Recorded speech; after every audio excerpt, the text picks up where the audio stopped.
100 টাকা হইলো এটা মানা যাইতো তুমি 120 টাকা করে ডাব খাই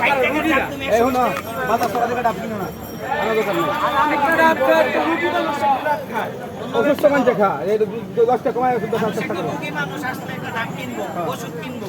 মানুষের কয় টাকা বেতন পায় মানুষ তোমরা মানুষের রক্ত চুষতাছো ঠিক আছে ভাই ঠিক আছে তোমার কেনা পরে কত এটা বলো 90 টাকা কেনা পরে এই যে ফার্স্ট অফ অল তুমি একটা ধরা খাইছো ছোট ডাব উনি 6000 টাকা সব বিক্রি করে বড় ডাব 12000 টাকা সব বিক্রি করে এখন এটা তুমি কি বলো 12 করে 120 টাকা আবার ডিভাইড দাও ওই লাঠি কো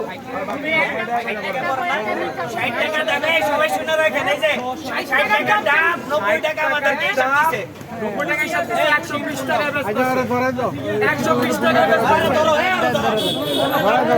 যে তুমি যার কাছে সিলিং করছো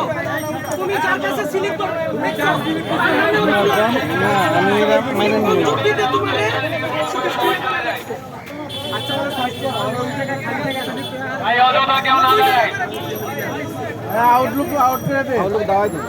আউটলুক সরাই দে দাঁড়া আউটলুক না দাঁড়ালে আবার বুঝবো পাবলিকে জানবে পাবলিকে তো জানা দরকার ঠিক আছে ভাই গুড গুড সব জায়গায় লাগবে সব জায়গায় সমস্যা লাগে না এটা 80 টাকা